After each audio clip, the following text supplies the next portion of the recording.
గోగినేని మణిగారు రచించిన ఒక చక్కటి కథ విందామండి. "నువ్వెప్పుడు వచ్చావు పిన్నీ?"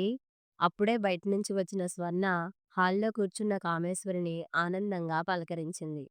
కామేశ్వరి ముభావంగా, "నేనొచ్చి ఒక గంట అయిందిలే" అంది. స్వర్ణ అక్కడే ఉన్న తల్లిదండ్రుల వైపు చూసింది. జయమ్మ, రామచంద్రం కూడా ఏదో ఆలోచనలో ఉన్నట్టుగా దిగులుగా కనిపించారు. స్వర్ణకేమీ అర్థం కాలేదు. కామేశ్వరి పక్కన కూర్చొని, "ఏంటి అందరూ అదోలా ఉన్నారు?" అని అడిగింది. కామేశ్వరి గట్టిగా నిట్టూర్చింది. "నేను మోసుకొచ్చిన వార్త అలాంటిది. అందరి మనసులు పాడయ్యాయి" అంది. "ఊళ్ళో ఎవరికైనా బా బాగాలేదా?" సంశయంగా అడిగింది స్వర్ణ. "అందరూ నిక్షేపంగానే ఉన్నారు" ఒత్తి పలుకుతూ అంది కామేశ్వరి. మొన్నీ మధ్య మా పక్కింట్లో ఉండే రామాయమ్మ వాళ్ళ బంధువులింటికి వెళ్ళొచ్చిందిలే. నీకు కాబోయే అత్తారి ఊరే అది. రామాయమ్మ బంధువులకి, మీ అత్తగారి వాళ్ళకి బీరకాయ పీచు చుట్టరికం ఉందట. ఈవిడ ఆ బంధువులతో కలిసి ఒకరోజు మీ అత్తగారింటికి వెళ్ళొచ్చింది. ఆవిడ చెప్పిన సంగతులు విన్నాక నాకు మతిపోయిందనుకో. 2 ఏళ్ల పాటు మంచి సంబంధం కోసం వెతికి వెతికి చివరకు ఇలాంటి గోతిలో పడ్డామేమిటా అని.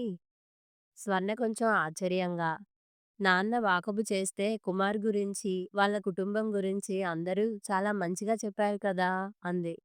పెదిమలు విరిచి చేతులు బారా చాపుతూ కామేశ్వరి విసురుగా అంది. కొందరు అలాగే చెబుతారు. మనదేం పోయిందని ఏదో ఒకటి చెప్పేసి చేతులు దులిపేసుకుంటారు. ఏదైనా నష్టం జరిగితే మనకే గాని వాళ్ళకి పోయేదేం ఉండదుగా. అసలు సంగతేమిటో చెప్పు పిన్ని, కొంచెం అసహనంగా అడిగింది.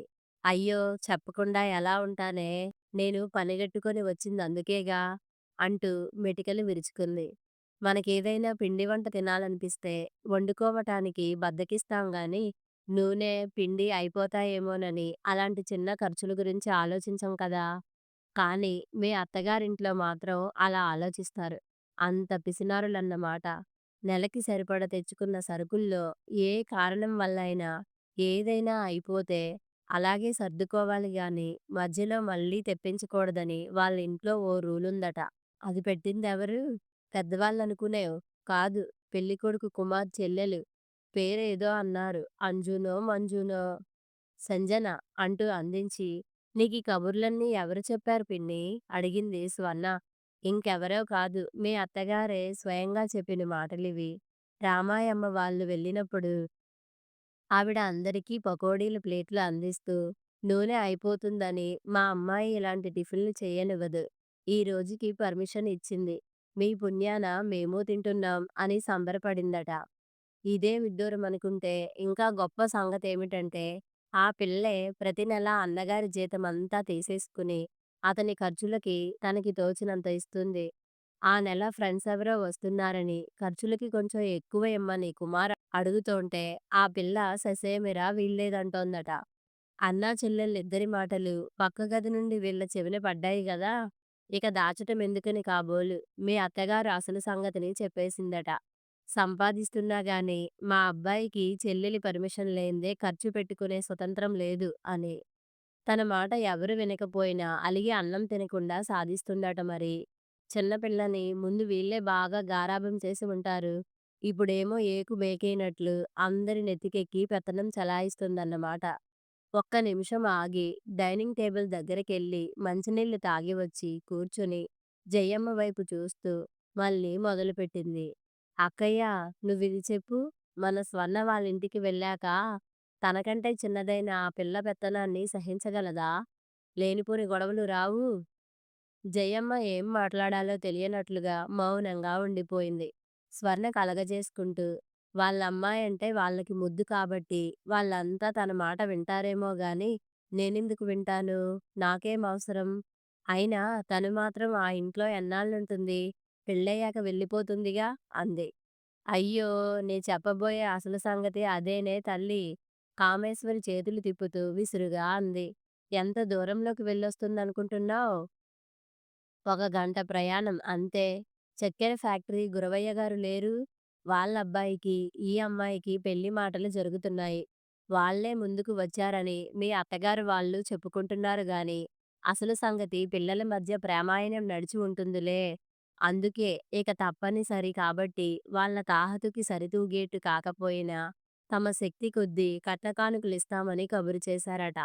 మీ మామగారు తనకున్న 8 ఎకరాల పొలాన్ని అందులో ఉన్న చిన్న పెంకుటిల్లుతో సహా అమ్మాయి పేర రాసెయ్యటమే గాక ఇంకో 3 నెలల్లో తను రిటైర్ అవుతున్నప్పుడు అందే డబ్బుతో పెళ్లి ఘనంగా చేసి లోటు లేకుండా అన్ని లాంఛనాలు జరుపుతానని ఒప్పుకున్నారట. వాళ్ళ మధ్యవర్తే నాకీ విషయం చెప్పాడు. వాళ్ళమ్మాయికి వాళ్ళిష్ట ప్రకారం ఇచ్చుకుంటారు. దానికి మనమేం చేయగలం? అంది స్వర్ణ. సరిగ్గా మీ అమ్మా నాన్న అన్నట్లే నువ్వూ అన్నావు. మీకు లోకం పోకడ తెలిస్తేగా. నల్లనివన్నీ నీళ్ళు, తెల్లనివన్నీ పాలు అనుకుంటారు. మనమేం చేయగలం అంటావేంటి? సంబంధాన్ని క్యాన్సిల్ చేసుకోవటం మన చేతిలోని పనేగా. రిటైర్ అయ్యాక ఆ పెద్దవాళ్ళకి జీవితమంతా పెన్షన్‌తో గడవాలి. ఈ రోజుల్లో అవే మూలకి సరిపోతాయి. ఏ కష్టమొచ్చినా, ఏ పెద్ద ఖర్చు మీద పడినా ఇక కొడుకే భరించాలి. పెద్దవాళ్ళతో వియ్యమందగానే సరా, వాళ్ళ తాహతుకు తగ్గట్లుగా అచ్చట్లు, ముచ్చట్లు జరపొద్దూ. ఆస్తి మొత్తం గుత్తంగా కూతురికిచ్చేసి బాధ్యతలన్నీ మీ నెత్తికి ఎక్కిస్తారన్నమాట. అక్కసుగా అంది కామేశ్వరి. రామచంద్రం కుర్చీలో అసహనంగా కదిలాడు. ముహూర్తం 20 రోజుల్లోకి వచ్చాక ఇలాంటి విషయాలు పట్టుకుని వెనకడుగు వేయలేంగా అన్నాడు. కామేశ్వరి రుసరుసలాడుతూ, అదేంటి బావా అలా మాట్లాడుతున్నావు? ఈ రోజుల్లో పెళ్ళైన వాళ్ళు విడాకులు తీసుకోవటమే మామూలు విషయం అయిపోయింది. విడాకుల కోసం కోర్టుల చుట్టూ తిరగాల్సిన అవసరం లేకుండా మనకి ఈ విషయాలన్నీ ముందే తెలిసాయి కాబట్టి ముందే కాదనుకోవటం మంచిది కాదూ అంది. కామేశ్వరి అందరి వైపు తన చూపులు తిప్పింది. ఎవరూ మాట్లాడలేదు. నిట్టూరుస్తూ జయమ్మతో అంది. అక్కయ్య, చేతులు కాలాక ఆకులు పట్టుకోవటంలా కాకుండా ముందే ఆలోచించమని చెబుతున్నాను. నీకు గుర్తుందిగా, మన ఊళ్ళో బంగారమ్మ పెద్ద కూతురు అత్త ఆడపడుచుల ఆరళ్ళు పడలేకే గదూ ఉరేసుకుని చనిపోయింది. అంతెందుకు, మొన్న ఈ మధ్యేగా మా అత్తగారి చిన్న ఆడబిడ్డ రెండో కూతురు కూడా ఆడపడుచుల అఘాయిత్యాలు భరించలేకే గదా నూతిలోకి దూకింది. కాకపోతే చావు తప్పి కన్ను లొట్టపోయినట్లుగా చెయ్యిరగ్గొట్టుకొని చివరకు ప్రాణాలతో బయటపడింది గాని, అక్కడక్కడ అయినా ఇలాంటి ఘోరాలు వింటూనే ఉన్నాంగా. మన స్వర్ణ నోట్లో నాలుక లేనంత మెత్తన. అవతల ఆడపడుచు అందర్నీ తన చెప్పు చేతల్లో ఉంచుకోగలిగేంత గడిసిపిండం. అంతేకాకుండా వాళ్ళేమో అబ్బాయికి పైసా ఆస్తి లేకుండా చేస్తున్నారు. ఇవి లొసుగులు. ఆ పైన మీ ఇష్టం ఆలోచించండి. ఏదో ఆలోచనలో మునిగినట్లున్న స్వర్ణ తేరుకుని చిరునవ్వు నవ్వింది. పిన్నీ, నువ్వేం భయపడకు. సంజన గడుసుదైతే నేను మహా గడుసు. సాగనిస్తేనే ఎవరైనా మన మీద స్వారీ చేయగలుగుతారు. వాళ్ళ ఆస్తి అంతా అమ్మాయికిచ్చేస్తున్నారని మనం ఈ సంబంధాన్ని వదులుకోవటం కంటే వాళ్ళే ఆ సంబంధాన్ని వదులుకునేట్లుగా చేస్తే సరిపోతుందిగా అంది కామేశ్వరితో. కామేశ్వరి గట్టిగా నిట్టూరుస్తూ, వాళ్ళందరూ ఒకటి. నీ మాట ఎందుకు వింటారే అంది. సంజన చదువు పూర్తయ్యాక 4 నెలల తర్వాతనే గదా పెళ్లి చేయాలనుకుంటున్నారు. నేను ఈలోగానే వాళ్ళ కోడలినవుతానుగా. నా మాట ఎందుకు వినరు? అయినా నా దగ్గర ఒక అస్త్రముందిలే అంది ధీమాగా. ఆందోళనగా ఉన్న రామచంద్రానికి స్వర్ణ మాటలతో స్థిమితం వచ్చి తేలిగ్గా ఊపిరి పీల్చుకున్నాడు. అతని కూతురుకు ఈ సంబంధం నిశ్చయించినప్పుడు మంచి కుటుంబం, అబ్బాయికి మంచి ఉద్యోగం ఉంది, బుద్ధిమంతుడు, ఈ విషయాలకే ప్రాధాన్యత ఇచ్చాడు. ఇప్పుడేమో మరదలు వచ్చి కొత్త సంగతులతో మెలికెపెట్టింది. జయమ్మ చెల్లెలి మాటలకే మొగ్గు చూపిస్తోంది. భార్యను ఒప్పించేగాని నొప్పించి ఏ పని చేయలేడతను. అందుకే మనసులోనే మదనపడుతున్న అతనికి స్వర్ణ మాటలతో భరోసా వచ్చింది. స్వర్ణ పర్వాలేదంటోంది కాబట్టి ఇక వాదనలు అనవసరం అని చెప్పి అదే ఆఖరు మాట అన్నట్లుగా రామచంద్రం అక్కడి నుంచి లేచి వెళ్ళిపోయాడు. కామేశ్వరి మొహం చిన్నబోయింది. ఇదేమంత పట్టించుకోవాల్సిన సంగతి కాదన్నట్లుగా తేల్చేశాడు బావ. తోచి తోచనమ్మ తోటికోడలి పుట్టింటికి వెళ్ళిందన్నట్లుగా చివరకు నాకనవసరమైన విషయంలో నేను వేలు పెట్టినట్లయింది అంది నిష్ఠూరంగా. బావుంది. నీ తప్పు లేకుండా నీకు తెలిసిన విషయాలు మా చెవిన వేశావు. ఎవరి కర్మకు ఎవరు కర్తలన్నట్లుగా ఎలా జరగాల్సి ఉందో అలా జరుగుతుంది. ఏం చేస్తాం అంది జయమ్మ నిట్టూరుస్తూ. పెళ్లి రోజున విడిది నుండి సంజన తన బంధువులావిడను తీసుకుని స్వర్ణ ముస్తాబవుతున్న గదిలోకి వచ్చింది. ఆవిడ స్వర్ణను ముందుగా చూడాలనుకుంటే తీసుకువచ్చానని స్వర్ణకు పరిచయం చేసింది. పట్టుచీర కట్టుకుని కూర్చున్న స్వర్ణకు పూలజడ వేయటం పూర్తయింది గాని ఇంకా నగలు అలంకరించలేదు. మెడలో సన్నటి గొలుసు మాత్రమే ఉంది. ఆ బంధువులావిడ స్వర్ణని పరిశీలనగా చూస్తూ, అమ్మాయికి సింపుల్‌గా ఉండటమే ఇష్టం. నగలు పెట్టుకోదు అని చెప్పి మా ఇంటికి ఇలాగే పంపించెయ్యరు కదా! అంది హాస్యంగా. అది నిజమే. మీరు బాగానే తెలుసుకున్నారు. ఇంకా సమయం మించిపోలేదు ఆలోచించుకోండి అంది అక్కడే ఉన్న కామేశ్వరి వేళాకోళంగానే.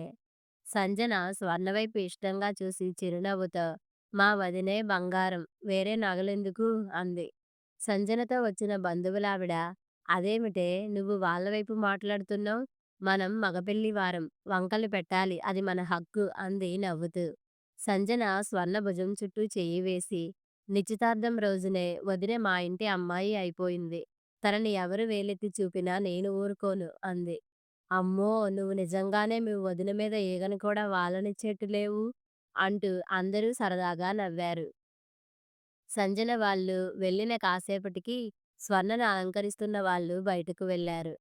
కామేశ్వరి బుగ్గలు నొక్కుకుంటూ, "ఆ పిల్ల గడుసుతనం ఎలాంటిదో నేను చెప్పలేదు. ఇప్పుడు నువ్వే చూశావుగా" అంది స్వర్ణతో. స్వర్ణ ఆశ్చర్యపోతూ, "అదేమిటి పిన్నీ? తను నన్నే సపోర్ట్ చేసిందిగా" అంది. "నీకేం తెలియదని నేనందుకే అంటున్నాను. మెచ్చుకుంటున్నట్లుగా మాట్లాడి నీకు కుచ్చుటోపీ పెట్టేసింది. ఆ మాత్రానికే నువ్వు నిజంగానే మురిసిపోతున్నావు. తనకెదురు లేకుండా చేసుకోవటానికి మంచి మాటలతో అప్పుడే నీ ముందర కాళ్ళకు బంధమేస్తోంది." స్వర్ణ కళ్ళెగరేస్తూ, "అదేమిటో నేను చూస్తాగా" అంది. స్వర్ణ అత్తగారింటికి వెళ్ళిపోయింది. కామేశ్వరి ఎవరో బంధువుల పెళ్ళికి వెళ్ళి వస్తూ మధ్యలో స్వర్ణ అత్తగారి ఊళ్ళో ఆగింది.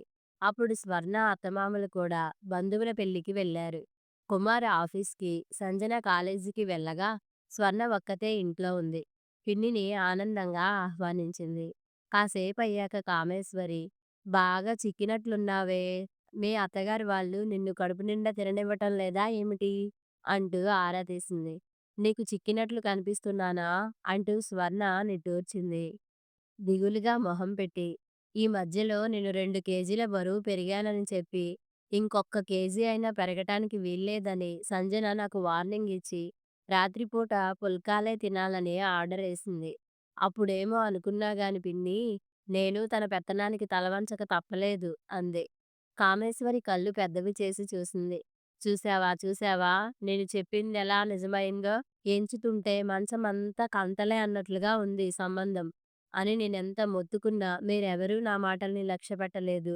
ఇప్పుడేమో ఏదో సామెత చెప్పినట్లుగా ఇంత బతుకు బతికి చివరకు కడుపు నిండా తినటానికి కూడా నోచుకోని పరిస్థితి దాపురించింది నీకు" అంటూ కామేశ్వరి ముక్కు చీదేస్తుంటే స్వర్ణ పక్కున నవ్వింది. "నేను తమాషా చేశాలే పిన్నీ" అంటూ మళ్ళీ అల్లరిగా నవ్వింది. "నీకు అసలు సంగతి చెప్పనా? మా అత్తగారికి, మామగారికి కొలెస్ట్రాల్ పెరిగిందని, నూనె వాడకం బాగా తగ్గించాలని డాక్టర్ గట్టిగా హెచ్చరించారట. అందుకనే నెలకని తెచ్చిన నూనెతోనే గడపాలని సంజన రూల్ పెట్టింది. ఖర్చు గురించి కాదు. వీళ్ళింట్లో రోజువారీ పండ్ల ఖర్చు రూ. 100 పైనే ఉంటుంది తెలుసా? ఇంకో సంగతి, మామయ్య గారు తను ఉద్యోగం చేస్తున్నా కదా అని కుమార్‌ని తన శాలరీ అంతా బ్యాంక్‌లో వేసుకోమని చెప్పారట. అయితే అతను ఫ్రెండ్స్‌తో పార్టీలకు ఖర్చు చేసేస్తుంటే సంజన అన్నగారితో ఒక ఫ్లాట్ కొనిపించి బ్యాంక్ లోన్ ఇన్‌స్టాల్‌మెంట్స్‌కి ఎక్కువ మొత్తాన్ని జమ చేసి మిగతాది మాత్రమే అతని ఖర్చులకిస్తోందన్నమాట. అతని దుబారా ఖర్చుల్ని తగ్గించి ఆదా చేయించే ప్రయత్నమే తప్ప మరొకటి కాదు. బరువు పెరిగి అందం, ఆరోగ్యం చెడగొట్టుకుంటానేమోనని శ్రద్ధతోనే సంజన నాకు రూలు పెట్టింది. ఈ ఇంట్లో అందరి మధ్య అపురూపమైన ఆత్మీయతానుబంధం ఉంది. ఒకరి మాటను ఒకరు కాదని మనసు నొప్పించలేరు. సంజన తన మాట ఎవరైనా వినకపోతే అలిగే మాట నిజమే పిన్ని. అయితే ఆపేక్షతో, ఆత్మీయతతో తను చెలాయించే అధికారానికి తలవంచటం ఇంట్లో వాళ్ళందరికీ ఇష్టమే. ఒక క్షణం ఆగి స్వర్ణ మళ్ళీ చెప్పింది. మా అత్తగారు సంజన పెట్టే రూల్స్ గురించి తమాషాగా, సరదాగా చెబితే మీ రామాయమ్మ వాళ్ళకి వేరేగా అర్థమైంది. ఒకరి మాటలు ఇంకొకరి దగ్గరికి చేరేటప్పటికి వాటి రంగు, రుచి మారిపోతాయనటానికి ఇదే ఉదాహరణ. అర్థమైందా పిన్నీ? కామేశ్వరి స్వర్ణ వైపు విచిత్రంగా చూసింది. అత్తగారింట్లోని లోటుపాట్ల గురించి ఏకరువు పెట్టకుండా వాళ్ళ గురించి గొప్పగా మాట్లాడటం ఆమెకు మింగుడు పడలేదు. మొహం చిట్లించి చూస్తూ, "నువ్వో అమాయకురాలివి. ఎవరైనా నిన్ను చిటికెలో బుట్టలో పెట్టేయగలరు. అదలా ఉంచుగాని, మా ఊళ్ళో మీ ఆడబిడ్డకి గురవయ్య గారి అబ్బాయికి పెళ్లి కుదిరిందని చెప్పుకుంటున్నారేమిటి? ఈ పెళ్లి జరగదని నీ దగ్గరేదో ఉపాయం ఉందని చెప్పావు గదే" అని అడిగింది. "అవును" అన్నాను. "ఈ పెళ్లి ఆపటానికి నేను ఏ బాణాన్ని ఎక్కుపెట్టాలని అనుకున్నానో, సరిగ్గా అదే పాయింట్‌ను సంజన లేవనెత్తింది. దాంతో నేను మాట్లాడాల్సిన అవసరమే లేకుండా పోయింది మరి. ఏమిటే అర్థం కాకుండా తికమకగా చెబుతున్నావు? సరిగ్గా చెప్పు" కామేశ్వరి విసుక్కుంది. "సరేలే వివరంగానే చెబుతాను. నేననుకున్నదేమిటంటే, ఈ రోజుల్లో అందరూ అమ్మాయిలకి అబ్బాయిల్లాగే ఏ చదువైనా చెప్పిస్తున్నారు. అమ్మ వాళ్ళు కూడా నన్నలాగే చదివించారు కదా! మాకు 6 ఎకరాల పొలముంటే నాకు 3 ఎకరాలు ఇచ్చారు. మిగతాది తమ్ముడికేగా." సంజన కూడా కుమార్‌లాగే చదువుకుంది. ఉన్న భూమిలో సగభాగంగా సంజనకి 4 ఎకరాలే ఇవ్వాలి గాని, అంతా ఇవ్వటం ఏం సబబు? తల్లిదండ్రులు పిల్లలకు తమ ఇష్ట ప్రకారమో, లేక పరిస్థితులు బట్టో ఎక్కువ, తక్కువలు ఇవ్వటం జరుగుతూనే ఉంటుంది గాని, మామూలుగా అయితే సమానంగానే ఇవ్వాలి కదా! ఈ పాయింట్‌తో సంజనకిచ్చే కట్న కానుకల విషయంలో నా అభ్యంతరాన్ని చెప్పాలనుకున్నాను. నిజమేనే నీ ఆలోచన బాగానే ఉంది. చెప్పావా మరి? అదే కదా నేను అంటున్నది. నాకా అవసరమే రాలేదని. నేను సంధించాలనుకున్న బాణాన్ని సంజన తన చేతిలోకి తీసేసుకుంది. తనకు ఈ కట్న కానుకల విషయం ముందుగా తెలియదు కాబోలు. మొన్న ఈ మధ్య ఇక్కడకు మధ్యవర్తి వచ్చినప్పుడు పెళ్లి మాటలు జరుగుతుంటే విని ఆశ్చర్యంగా నా అభిప్రాయాన్నే తను చెప్పింది. తల్లిదండ్రులకి పిల్లలందరూ సమానమే కాబట్టి ఆస్తిపాస్తులు సమానంగానే ఇవ్వాలి గాని వాళ్ళ అంతస్తు పెద్దదని మీరు నాకు ఎక్కువ ఇవ్వటం ఏమిటి? దీనికి నేనొప్పుకోను. వాళ్ళ తాహతుకి తగ్గ సంబంధాన్ని చూసుకోవచ్చని కబురు పంపించండి అని ఖచ్చితంగా చెప్పేసింది. తన మాట వినకపోతే ఊరుకోదని తెలుసు గదా! అందుకని అలాగే చేశారు. బాగానే ఉంది. అలా అంటే వాళ్ళెందుకు ఒప్పుకుంటారు? వాళ్ళేమైనా పిచ్చివాళ్ళా? ఇంతకు మించిన గొప్ప సంబంధం వాళ్ళకి రాదని అనుకోవటానికి. వాళ్ళు వెనక్కి పోయుండాలే. మరి పెళ్లి కుదిరిందని అనుకుంటున్న మాట నిజం కాదా? నువ్వనుకున్నట్లుగా వాళ్ళు పిచ్చివాళ్ళేం కాదు పిన్ని. తెలివైన వాళ్ళే. అందుకే కోడలు తెచ్చే కట్న కానుకల కంటే ఆమె మనసే ముఖ్యమని తెలుసుకోగలిగారు.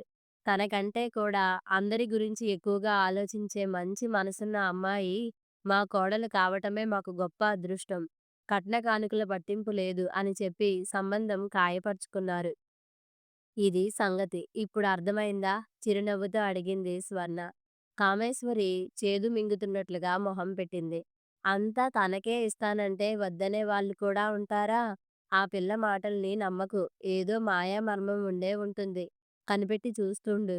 పెద్దలు కీడెంచి మేలించమని అన్నారు. పిన్నీ! కామేశ్వరి మాటలు పూర్తి కాకముందే స్వర్ణ గట్టిగా అరిచింది. మరు నిమిషంలోనే కోపాన్ని సంభాళించుకుంది. కొందరికి తన వారిలో తప్పులు కనిపించవు. ఎదుటి వారిలో మాత్రం ఒప్పులు కూడా తప్పులుగానే అనిపిస్తాయి. అది ఓ రోగ లక్షణమే. వ్యాధి ముదరక ముందే మందు వేయాలి. పిన్ని మనసు నొచ్చుకుంటుందేమోనని ఉపేక్షించి ఊరుకోకూడదనుకున్న స్వర్ణ అయోమయంగా చూస్తున్న కామేశ్వరితో స్థిరంగా చెప్పింది. నిజమే పిన్ని. మన వాళ్ళు కీడెంచి మేలించమని చెప్పారు. అంటే ఏ విషయాన్నైనా 2 రకాలుగాను ఆలోచించుకోమని అర్థం గాని, అన్నింటికీ కీడు మాత్రమే ఎంచమని కాదు గదా! అందరిలోనూ చెడుని మాత్రమే చూడటం చేటు తెస్తుంది. మంచిని మంచిగా చూడటమనేది మన మనసుకు మంచిది, మేలు చేస్తుంది. ముల్లు గుచ్చుకున్నట్లుగా చురుక్కుమంది కామేశ్వరికి. ఇదేమిటి? గుడ్డొచ్చి పిల్లని వెక్కిరించినట్లుగా తనకే చెబుతోంది. చిన్నప్పటి నుండి తెలిసిన పిల్లేనా? తలెత్తి స్వర్ణ వైపు విభ్రాంతిగా చూసింది. కథ సమాప్తం.